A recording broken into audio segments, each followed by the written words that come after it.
Top educators के साथ, जिसमें मैथ्स सिखाएंगे राकेश यादव सर, इंग्लिश को आसान बनाएंगे सत्येंद्र सर और रीजनिंग में मास्टरी दिलाएंगे पीयूष वार्ष्णेय सर। 12 फरवरी से ये बैच स्टार्ट हो चुका है, जिसकी फीस सिर्फ 999 रुपए है। तो अभी एनरोल करने के लिए अभी डाउनलोड करें करियरविल ऐप।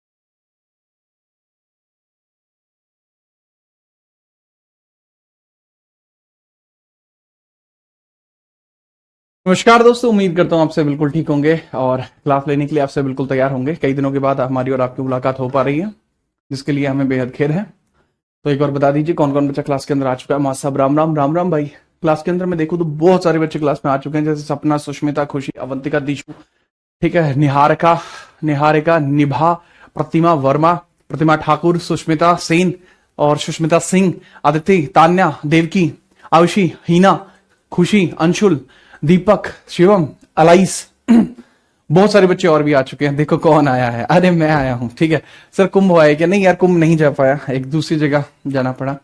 ठीक है, चलिए, उम्मीद करता हूं आपसे बिल्कुल बढ़िया है। क्लास को स्टार्ट कर रहे हैं। आप सभी का यह प्यार देखकर मुझे बिल्कुल ही बढ़िया लगा, इसी के लिए मैं यहां पर आया था। स्टार्ट करते हैं। चीजें काफी आगे बढ़ चुकी थी। अगर मैं इसकी बात करूं तो ये आपका बच्चे ओवरऑल सिलेबस होता है जो हमें इस पूरे यूनिट में कवर करना होता है। ठीक है, जब हम पॉलिटी पढ़ते हैं तो ये सारी चीजें हमें कवर कर लेनी होती हैं। ठीक भाई, हाँ। तो अब हम इसके आगे बढ़ रहे हैं।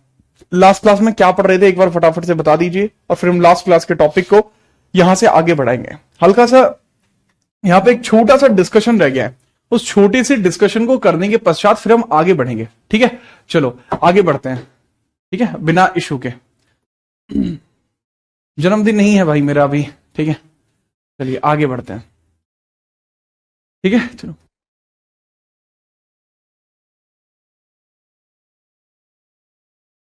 हाँ भाई, देश बंधु और अनुराग ठाकुर, स्टार्ट करें। अरे भाई मनीषा, आपकी भी राम राम गणी कसौती ले लाग रहा हूं। आपकी राम राम पूरी ली जा रही है। किसी बात कर रहे हैं आप? क्या वर्ड में बात कर रहे थे? हाँ, डीपीएसपी के अमेंडमेंट कर चुके थे, तो अगली हेडिंग आपको डालनी है डीपीएसपी तथा हेडिंग है आपकी डीपीएसपी तथा फंडामेंटल राइट्स में संबंध। डीपीएसपी तथा फंडामेंटल राइट्स में संबंध। डीपीएसपी तथा फंडामेंटल राइट्स में संबंध।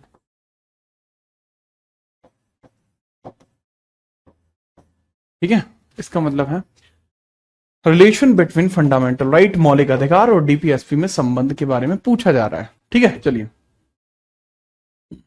सचिन, रिलेशन बिटवीन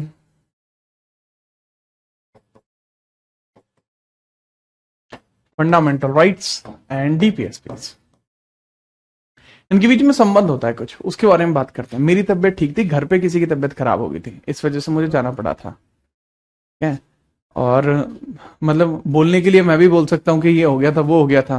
ठीक है, और मैं भी उसके लिए आपकी सिंपैथी वगैरह गेन कर सकता हूं, पर घर की बातें घर ठीक है। ठीक है, घर पे कुछ परेशानी हो गई थी जिस वजह से मुझे एकदम से जाना पड़ा था। अभी घर पे थोड़ी चीजें नॉर्मलाइज हुई हैं, है ना, तो टेंशन मत लीजिए। ठीक है, तो यहां पे आप समझिए, सबसे पहले फंडामेंटल राइट्स, मौलिक अधिकार, राइट्स।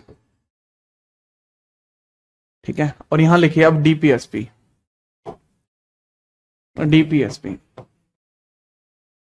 तो फंडामेंटल राइट्स को आप बोलेंगे मौलिक अधिकार, फंडामेंटल राइट्स को आप बोलेंगे मौलिक अधिकार, मौलिक अधिकार बोलेंगे इन्हें आप, और इनको आप बोलेंगे दरअसल नीति निदेशक सिद्धांत। इनको आप नीति निदेशक सिद्धांत बोलेंगे, नीति निदेशक बोलेंगे इनको, तत्व या सिद्धांत, इस प्रकार से इनको बोला जाता है। ठीक है, चलो। अब अगर मैं बात करूं, जैसे मौलिक अधिकार हैं तो ये संविधान के भाग 3 में है। ठीक है, और आर्टिकल कितने हैं भाई इसमें? आर्टिकल सिर्फ 12 से 35 है। ये संविधान के भाग 4 में है, और अगर मैं बात करूं आर्टिकल कितने हैं सर, आर्टिकल 36 से 51 है। ठीक है, अगली बात ये होती है कि ये जो होते हैं ये जस्टिकेबल है, ये न्याय संगत है, जस्टिकेबल है, इसके लिए आप कोर्ट जा सकते हैं, जस्टिकेबल यानी न्याय संगत है ये। लेकिन ये नॉन जस्टिकेबल है, इसके रिगार्डिंग आप कोर्ट नहीं जा सकते। दीज आर नॉन जस्टिकेबल,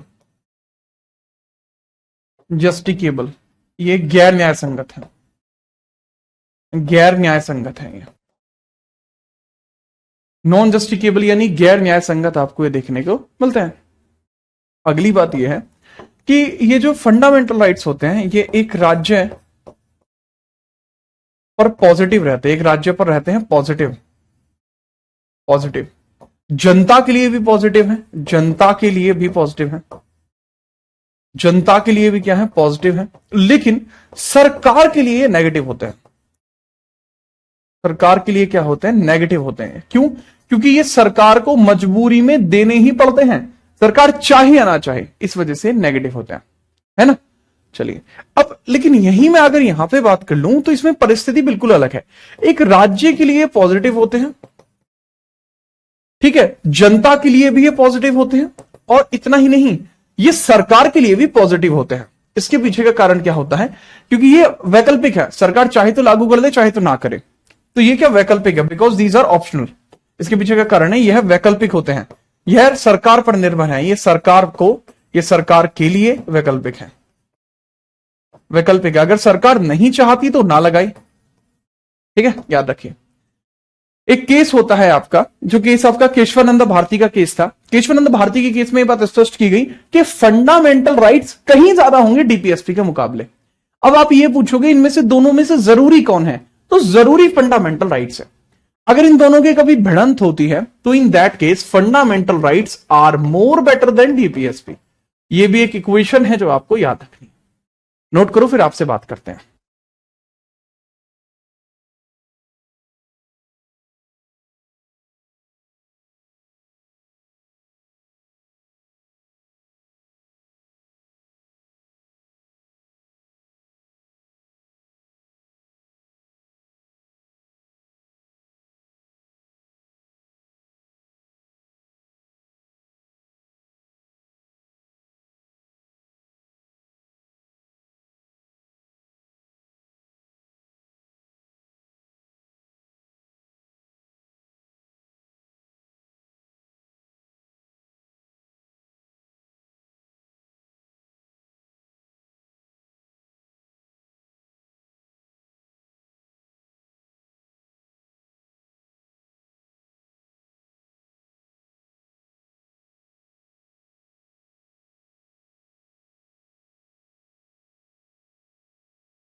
हाँ जी, नोट करता। कुछ बच्चे हैं जिन्होंने आज ही बैच लिया, वाह जी वाह, आपके तो जलवे हैं विनय। आज बैच क्यों ले लिया आप? ठीक है। ठीक है, कहाँ गए? अरे मैं यही हूँ। दिल्ली पुलिस में करंट अफेयर भी आएगा, बट उसकी क्लास क्यों नहीं होती? क्योंकि करंट अफेयर की रेगुलर क्लासेस नहीं होती हैं। आप बेटा यूपीएससी के लिए थोड़ी पढ़ रहे हैं जो आप रोज करंट अफेयर्स पढ़ेंगे हैं।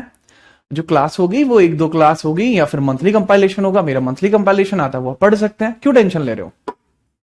अरे मैं गायब नहीं हुआ लखन, लिखो चलो। तो ये थोड़ी सी इंपैक्टफुल चीजें थी जो मैंने आपको पढ़ाई। इससे रिलेटेड क्वेश्चन आता है। अब मैं आपसे क्वेश्चन पूछता हूं।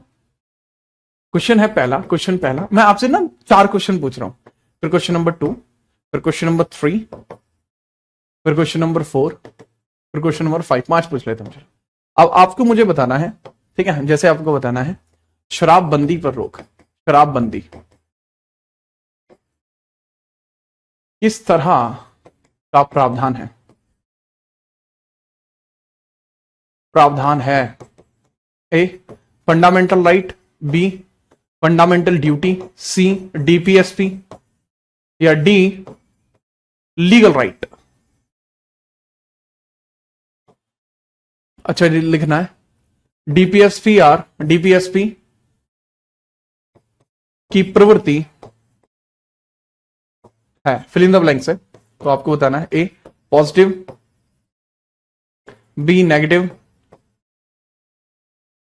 सी नन, या डी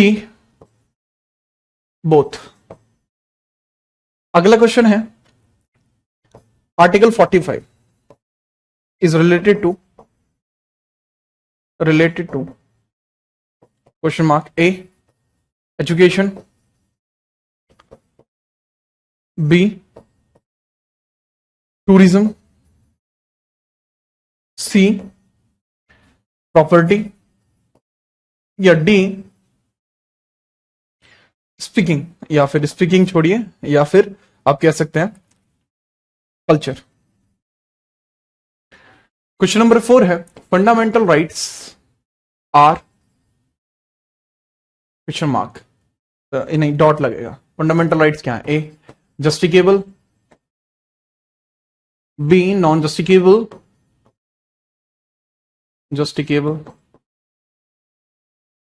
सी नन, या डी बोथ। अगला क्वेश्चन है four DPSP were added in which amendment? A 42nd, B 44th, C 86th, या D all। बताइए बच्चे, हर एक का आंसर दीजिए। इसका आंसर भी आना जरूरी है, तभी तो आप समझ पाओगे कि सवाल कैसे आते हैं। तगड़े तरीके से आंसर करो भाई। तो जो बच्चे कह रहे हैं कि सर ए में क्या होगा, शराबबंदी किस प्रकार का अधिकार है, फर्स्ट का क्या बता रहे हैं बच्चे? फर्स्ट का बता रहे हैं सी। अच्छा तेज आंसर बताओ तो जानू। शिवेंद्र प्रताप सिंह, ठीक है। अब आप मैच करना, अगर आप इस तरीके से कर रहे हैं तो आपका सही है, ऐसे नहीं करना है तो आपका गलत हो गया, ठीक है। चलिए, शराबबंदी किस तरह का प्रावधान है? तो शराबबंदी एक डीपीएसपी है, ठीक है। डीपीएसपी की प्रवृत्ति होती है पॉजिटिव, डीपीएसपी पॉजिटिव होते हैं प्रवृत्ति के। आर्टिकल 45 एजुकेशन से रिलेटेड है, आर्टिकल 45 एजुकेशन से रिलेटेड है। फंडामेंटल राइट जस्टिकेबल होते हैं। डीपीएसपी को एडिट किया था एक बार में 4 डीपीएसपी एड हुए थे, 42 इसका करेक्ट आंसर 1976। 39 हुआ, 39 ए हुआ, 39 बी, 39 ए हुआ, 43 ए हुआ, 48 ए हुआ, ठीक है। फिफ्थ का भी ए हो जाएगा, ठीक है। यादव जी आगे बढ़े, आगे बढ़े भाई।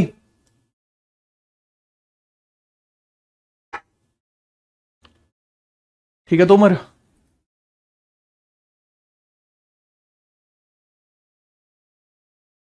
सभी सही हुए, बहुत बढ़िया। Next,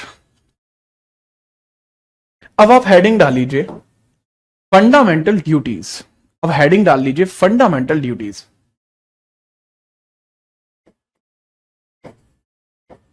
fundamental duties, fundamental duties का मतलब क्या होता है? मौलिक कर्तव्य, ठीक है। चलिए, मौलिक कर्तव्य कैसे हो आप लोग? 2 दिन बाद हम जैसे मिल रहे हैं, 2-3 दिन बाद, तो कैसे हो आप लोग ये बताओ पहले। अब ठीक लग रहा है हैं? 2-3 दिन से मजे नहीं आ रहे थे आपके हैं? वाह।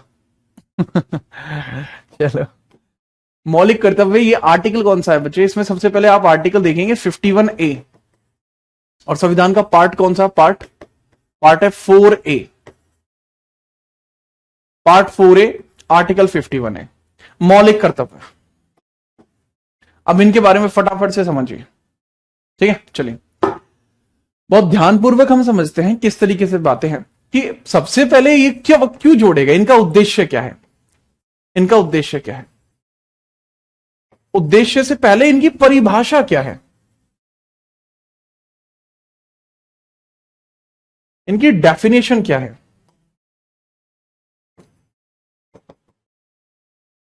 इनकी डेफिनेशन क्या है ये बताना है। डेफिनेशन का मतलब क्या होता है वो समझिए। परिभाषा क्या है?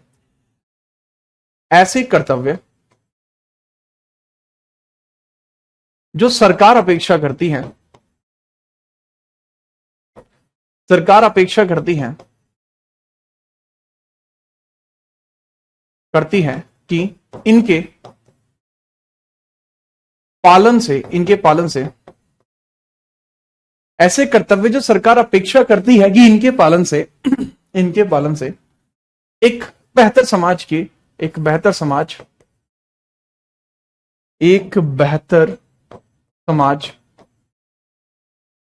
इनके पालन से एक बेहतर समाज का निर्माण हो सकता है,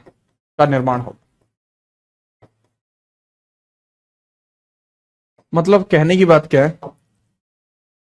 the duties by following them, by which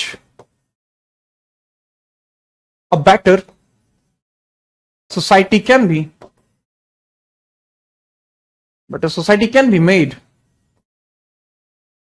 Better societies can be made.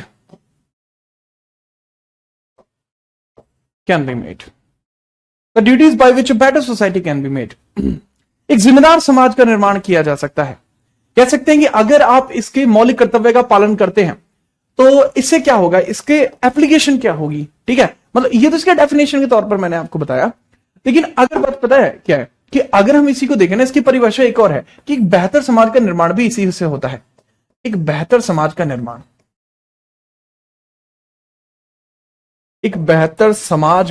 भी इसी से होता है, निर्माण, ठीक है? चलिए, formation of a better society, formation of a better society एक बहुत अच्छी सोसाइटी ये बनाते हैं। उद्देश्य क्या था सर? क्योंकि शुरुआती तौर पर ये नहीं थे, इनको बाद में जोड़ा गया, तो इसके पीछे क्या ऑब्जेक्टिव रहा, क्या उद्देश्य रहा कि इनको जोड़ने की जरूरत पड़ी? तो ऑब्जेक्टिव क्या था? ऑब्जेक्टिव समझिए। सरकार की यह परिकल्पना है कि अगर आप इनको फॉलो करेंगे तो इनके फॉलो होने से एकता व अखंडता का भाव नागरिकों के मध्य बढ़ेगा। तो इसका ऑब्जेक्टिव था नागरिकों में एकता व अखंडता के भाव को बढ़ाना,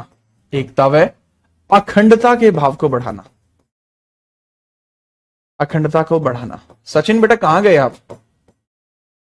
सचिन मेरे भाई कहां हैं आप? ठीक है, चलिए, तो इसका मतलब है एनहांसिंग यूनिटी एंड इंटीग्रिटी।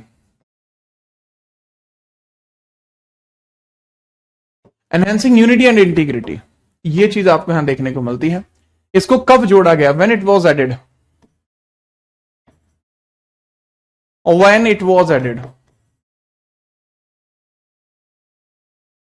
संविधान में इसको कब जगह दी गई? संविधान में कब शामिल किया गया? ठीक है, चलिए, संविधान में कब शामिल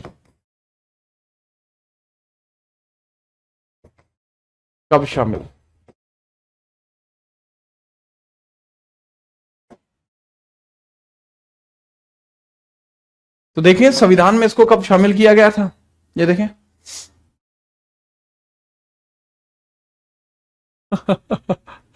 ठीक है, ठीक है, ठीक है, ठीक है। हाँ बिल्कुल, ठीक है। हाँ पूनम, सही बात है। अब ये समझिए कब इसको जोड़ा गया था, तो ये जोड़ा गया था 42वें संविधान संशोधन, 42nd संशोधन 1976 में, 42nd कॉन्स्टिट्यूशन अमेंडमेंट 1976 के थ्रू इसको जोड़ा गया था। 42वां संविधान संशोधन 1976 और इसको जोड़ दिया गया।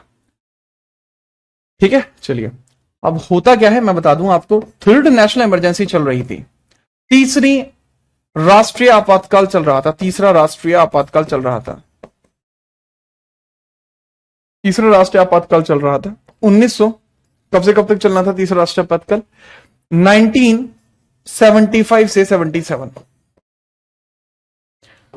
तो लोगों का सरकार में से भरोसा उठ जाता है। लोगों का क्या उठ जाता है? सरकार में से भरोसा उठ गया। लोगों का सरकार से भरोसा उठ जाता है।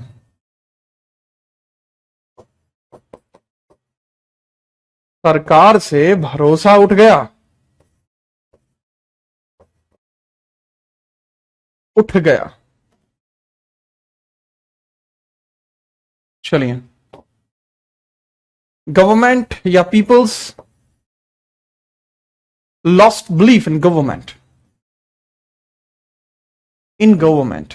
इस समय गवर्नमेंट कौन सी थी? Indira Gandhi was PM. PM कौन थी? इंदिरा गांधी, इंदिरा। इस समय हमारे विदेश मंत्री हुआ करते थे स्वर्ण सिंह। तो इंदिरा गांधी के द्वारा एक समिति बनाई जाती है। ठीक है, चलिए, इंदिरा गांधी के द्वारा क्या की जाती है? एक समिति का निर्माण किया जाता है, एक समिति निर्माण किया जाता है, समिति, एक कमेटी फॉर्म की गई, एक कमेटी फॉर्म की गई जिसको कहा गया सरदार स्वर्ण सिंह समिति, सरदार स्वर्ण सिंह समिति।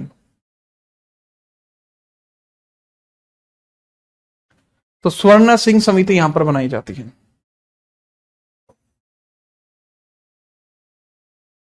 स्वर्ण सिंह समिति कमेटी बनाई जाती है, और ये सरदार स्वर्ण सिंह कमेटी ही बनाई जाती है।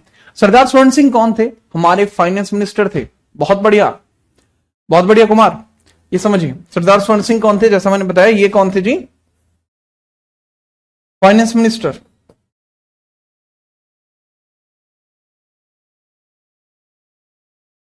ठीक है, फाइनेंस मिनिस्टर यानी वित्त मंत्री थे, सॉरी फॉरेन मिनिस्टर थे, फॉरेन फॉरेन फॉरेन फॉरेन, विदेश,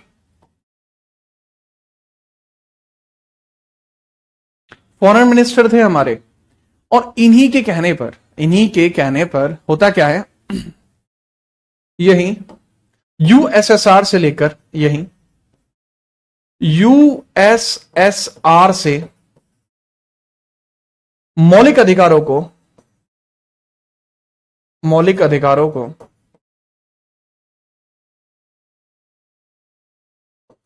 भारत में शामिल करते हैं, शामिल करते हैं, करते हैं। इन्होंने सुझाव दिया था 8 मौलिक अधिकारों के बारे में कि ऐसे 8 मौलिक अधिकार होने चाहिए, परंतु उन 8 मौलिक अधिकारों में 2 मौलिक अधिकार सरकार ने अपनी तरफ से ऐड किए, तो कुल मिला के हो जाते हैं 10 मौलिक अधिकार।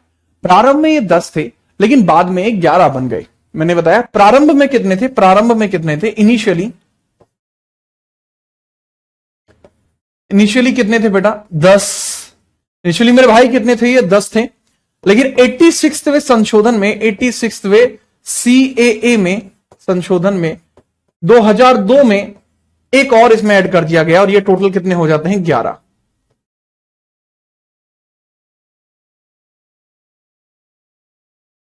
जैसा मैंने बताया, इस संशोधन के पश्चात होता यह है कि इसमें एक और संविधान संशोधन में एक और मौलिक कर्तव्य जोड़ा गया, और ये हो जाते हैं 11 वर्तमान में। तो अगर आप पढ़ने के लिए तैयार हैं तो उन 11 को बताने के लिए मैं भी तैयार हूं, फटाफट। मौलिक, अच्छा मौलिक कर्तव्य, तरीके मौलिक कर्तव्य लिखना है भाई, अधिकार लिख दिया है गलती से। मौलिक कर्तव्य लिखना है मेरे भाई,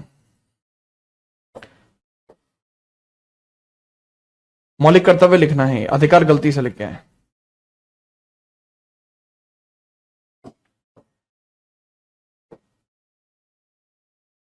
कर्तव्य। चलो नोट करो। हम्म,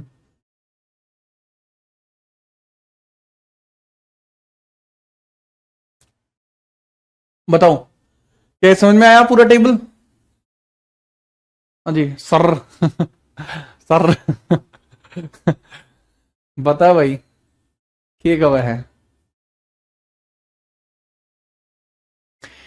ऋतिका कंबोज। कंबोज आप ऐसा करो, अगर आप पढ़ना चाहते हैं करंट अफेयर्स तो आप पीछे 1 साल की पढ़ लो, पर्याप्त होगी। ठीक है पूजा। आर्ट एंड कल्चर भाई जल्दी स्टार्ट होगी, एक बार सही हो जाने दो। अभी मैं आपकी जो क्लास ले रहा हूं, मैं अभी अभी आया हूं तकरीबन 300 किलोमीटर ड्राइव करके, 300 किलोमीटर का ड्राइव किया मैंने, तब आके मैं आपकी क्लास ले रहा हूं आज यहाँ। ये सोचना तुम कितने स्पेशल आदमी हो आज। Thank you Nishi. Thank you वडक में। चलो अब हम बात करते हैं कि कौन कौन से मौलिक अधिकार आप, मौलिक कर्तव्य आपको देखने को मिलते हैं। ठीक है,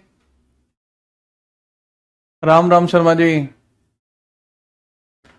ये 10-11 क्या है? दरअसल शुरुआत में 10 थे मौलिक कर्तव्य, अब ये 11 हो चुके हैं।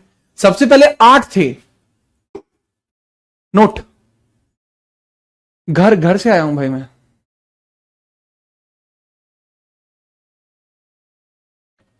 अब हम बात करते हैं कौन कौन से मौलिक कर्तव्य आपको देखने को मिल जाते हैं। हेडिंग डालिए मौलिक कर्तव्य।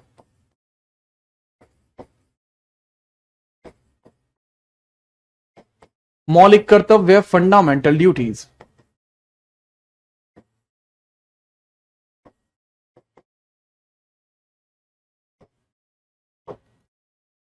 सबसे पहले आप समझिएगा कि 51 फर्स्ट के ए की बात करते हैं। ठीक है, चलिए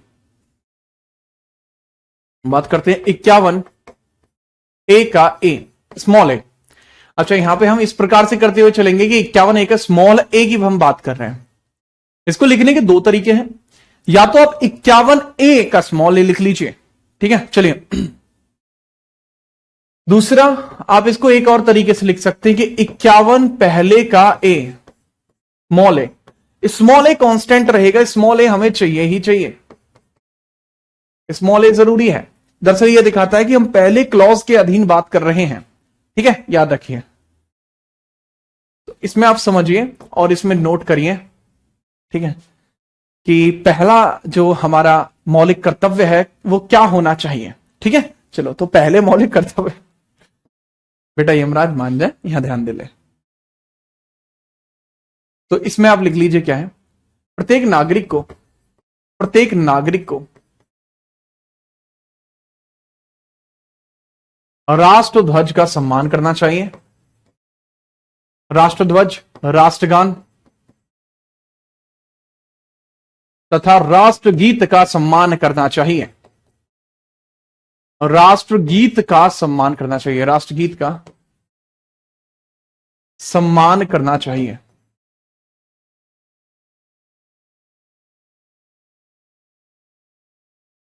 ठीक है, चलो तो ये समझिएगा, this is duty of every citizen, this is duty of every citizen to take care, yeah, to respect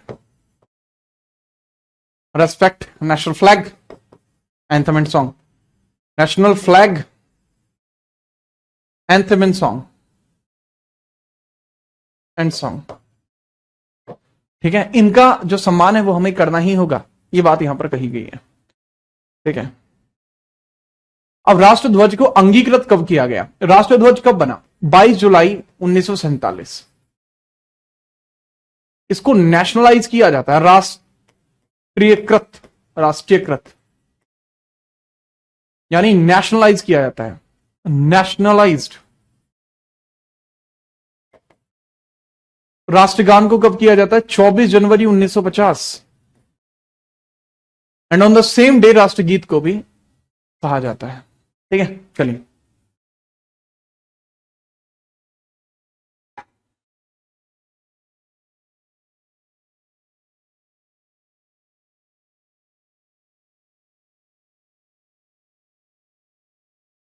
हम्म,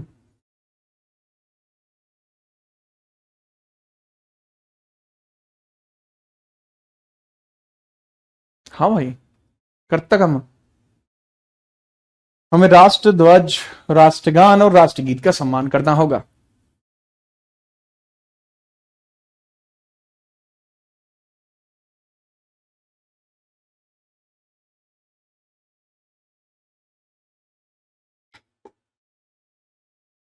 ठीक है, आगे बढ़े। हमारे राष्ट्र ध्वज को किसने जो है डिजाइन किया था? हमारे राष्ट्र ध्वज को जो डिजाइन किया था वो पिंगली वेंकैया नायडू ने किया था, और 1921 में पहली बार उसकी प्रदर्शनी लगाई गई थी, 1921 में। ठीक है, याद रखिए, समझिए। आगे बढ़े, चलिए। हाँ भाई, टेंशन मत लीजिए। पूजा, सनेल, टेंशन मत लो, सबकी आवाज आ रही है। बेटा विकास उसको बता देंगे, टेंशन बिल्कुल मत लो। अभी हमने भले ही स्टार्ट कर दिया, वो टॉपिक जो है उसको हम कवर कराएंगे, हम अपने शब्द आपको देते हैं। 2-4 मिनट का तो टॉपिक ही है, लास्ट में करा देंगे, कोई ऐसी बात नहीं है। सेकंड आप लिखिए 51, ए का स्मॉल बी। 51 ए का स्मॉल बी।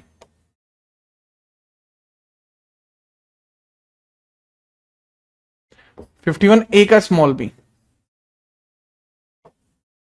तो इसको समझ लीजिए। इसमें क्या लिखा हुआ है वो समझिए। लिखा हुआ है कि प्रत्येक नागरिक को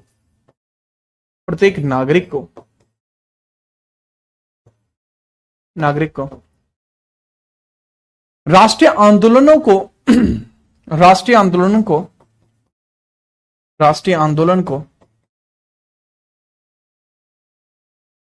प्रेरित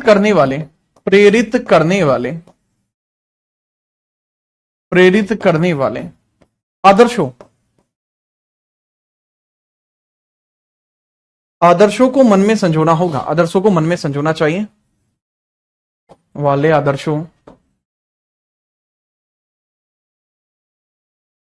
को मन में संजोए रखना होगा। आदर्शों को मन में संजोए रखना होगा।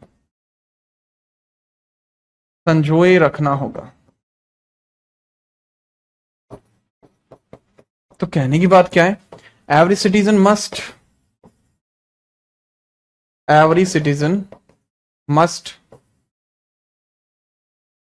ठीक है, एनहेंस या मस्ट रेस्पेक्ट नेशनल मूवमेंट्स। कोई बात नहीं, नेशनल मूवमेंट्स। ठीक है, फटाफट इसको नोट करिए।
हाँ भाई, नोट कर लिया, शाबाश।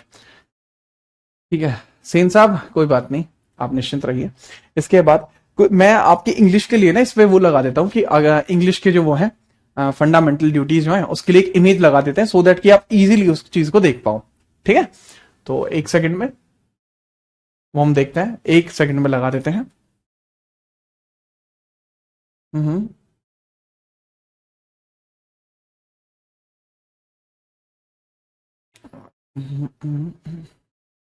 एक क्षण की प्रतीक्षा कीजिए वत्स, अभी आपको देखने को मिल जाएंगे।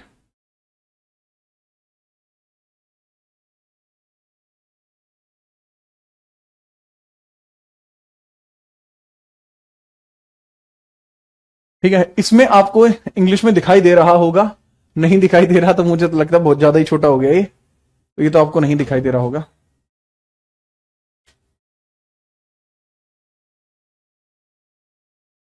ये आपको नहीं दिखाई दे रहा होगा, अगर दिखाई दे रहा हो तो बता दीजिए, वरना मैं फिर हाथ से लिख देता हूं, और क्या, कोई नहीं, मैं हाथ से लिख देता हूं।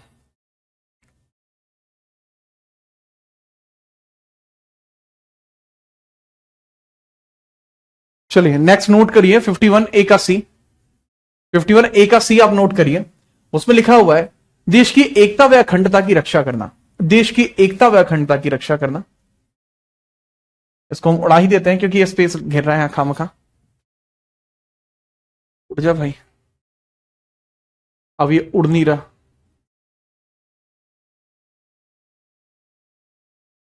ऐसे करते हैं, इसको यहीं लगा छोड़ देता हूं, अब बाद में जब आपको पीडीएफ मिलेगी ना तो आप इसके हिसाब से भी देख लेना। इसको यहीं लगा छोड़ दिया मैंने।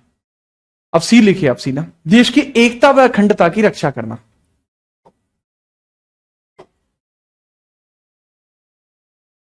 एक स्मॉल सी, ठीक है, लिखिए देश की एकता व अखंडता की रक्षा करना।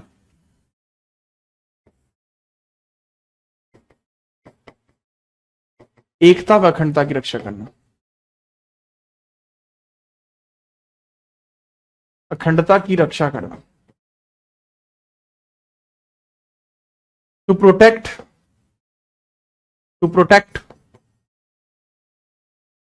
Unity and integrity of nation. ठीक है, चलिए नेक्स्ट, चलिए 51A का डी, इसमें देश की एकता व अखंडता की रक्षा करना। नेक्स्ट में है देश की रक्षा करना। ठीक है, इसमें है देश की रक्षा करना तथा आह्वान किए जाने पर राष्ट्र की रक्षा के लिए खुद को उपलब्ध कराना। कहने की बात यह है कि इसमें आपको यह भी देखने को मिल रहा है डी के अंदर, defend the country and render national services. ठीक है, पहली बात तो यह है कि आपको अपने देश की रक्षा करनी है, देश की रक्षा करना और आह्वान किए जाने पर उपलब्ध होना। ठीक है, defend country and avail yourself for nation when needed, कहने की बात यह हुई यहां पर राष्ट्र की रक्षा करना, यानी कह लीजिए राष्ट्र की रक्षा करना तथा आह्वान किए जाने पर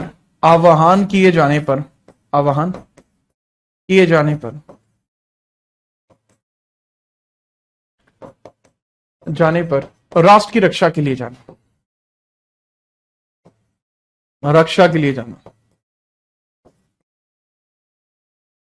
जाना, ये आपको देखने को मिल जाएगा। नेक्स्ट आप समझिए 51A का ई, भाईचारे की भावना को बढ़ाए रखना और मानवतावादी विचारों को, ठीक है, बढ़ाना। भाईचारे की भावना बनाए रखना, भाईचारे की भावना बनाए रखना वह सौहार्द को बढ़ाना, वह सौहार्द की भावना को बढ़ाना, सौहार्द को बढ़ाना। Promote brotherhood and enhance harmony, promote brotherhood and enhance harmony। ठीक है, लिखिए फटाफट। समीर कह नहीं सकते यार उसके ऊपर ना, उसके ऊपर रिसर्च एंड एनालाइज्ड वैसा नहीं है वो, जैसे आप सोच रहे हैं, मतलब वैसे चीजें नहीं है। ठीक है, याद रखिए। अभी तक हम यहां पे जो कर चुके हैं 51 का A B C D E कर चुके हैं। अब एफ पे हम करेंगे, F G H, F G H.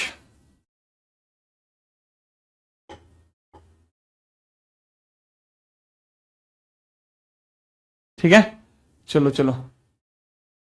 अच्छा, इसमें यह भी लिखा हुआ है कि ऐसी जितनी भी ऐसी प्रथाएं हैं जिसमें महिलाओं का सम्मान नहीं होता, उनका त्याग करना भी यहीं पर लिखा हुआ है। ठीक है, महिलाओं की गरिमा के खिलाफ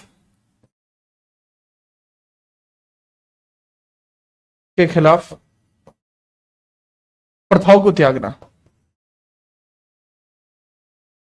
त्यागना, abolish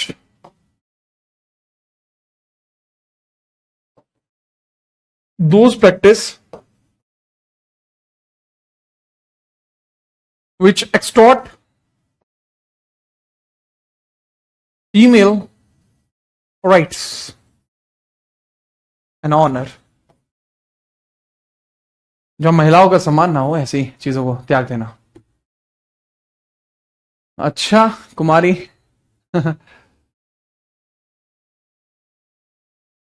अच्छा, ओके, स्काई ब्लू कलर अच्छा लगता है, अरे बात ये लगे। ठीक है, सौहार्द क्या होता है, मतलब भावनाएं होती है, मतलब सभी को अपना मानना। ठीक है, वो चीज। नेक्स्ट अब चलिए, एफ, भारत की गौरवशाली परंपरा की रक्षा करना। एफ, भारत की गौरवशाली परंपरा की रक्षा करना।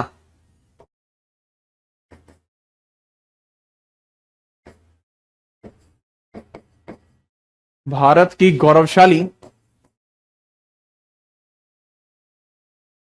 परंपरा की रक्षा करना,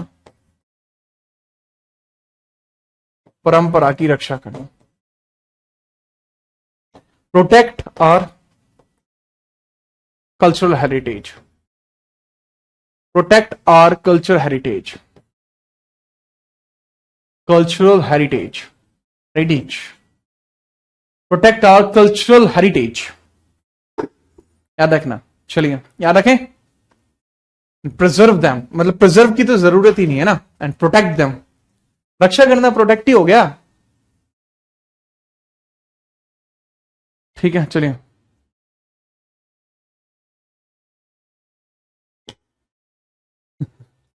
एफ के बाद जी लिखिए, जी लिखिए।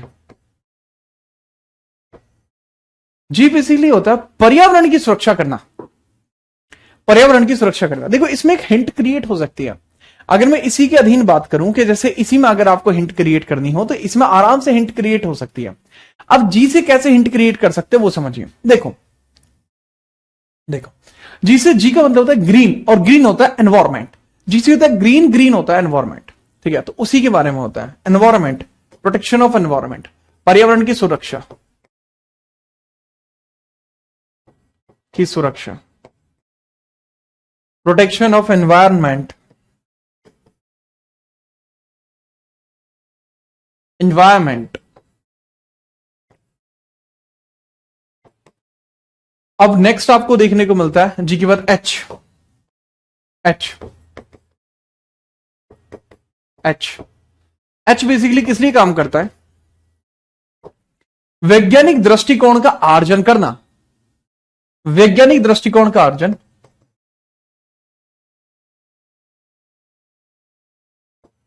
दृष्टिकोण का अर्जन करना, अर्जन करना। इसका मतलब होता है enhancing scientific temper, enhancing scientific temper, मतलब अंधविश्वास से दूर रहना इसका मतलब है, अंधविश्वास से दूर रहना। ठीक है, याद रखिए। आई पर आ जाइए, 51 फर्स्ट का आई। आई बेसिकली होता है निरंतर देश की सफलता के लिए कार्य करना है, देश के विकास के लिए कार्य करना, निरंतर देश के विकास के लिए कार्य करना, निरंतर देश के विकास के लिए कार्य करना,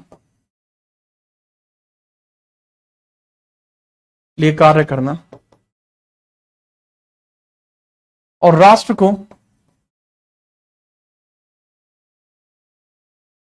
को एक बेहतर, ठीक है, आप कह सकते हैं राष्ट्र को बेहतर ऊंचाइयों तक पहुंचाना,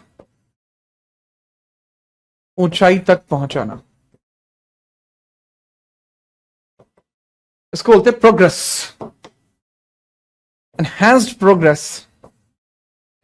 progress for development of nation,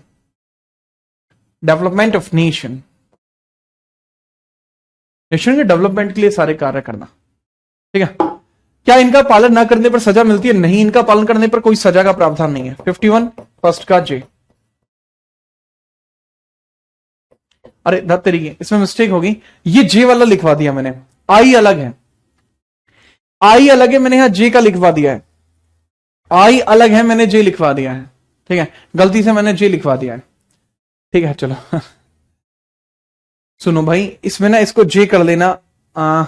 next क्या है भाई, ये मैंने जे लिख दिया है, ये जे लिख दिया मैंने जे, ये ऊपर वाला जे है और नीचे वाला है आई, तो काइंडली इसको चेंज कर देना। आई में क्या लिखा हुआ वो समझिए। आई में है सार्वजनिक संपत्ति की सुरक्षा करना, ये जो है सार्वजनिक संपत्ति की सुरक्षा करना और हिंसा से दूर रहना, हिंसा से दूर रहना। ठीक है, प्रोटेक्शन ऑफ पब्लिक प्रॉपर्टी,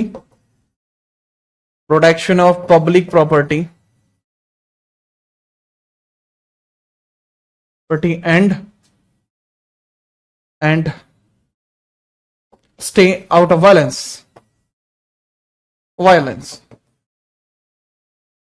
इसके अंदर ये भी लिख सकते हैं strive through excellence,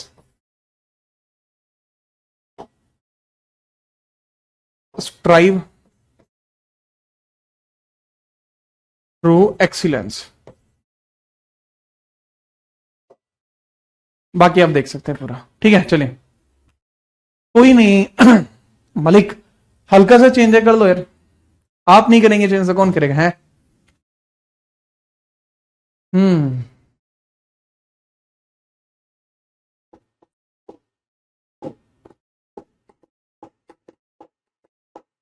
अच्छा, कोई नहीं, आप चलिए, अब आपसे मुलाकात करते हैं यूट्यूब पर। ठीक है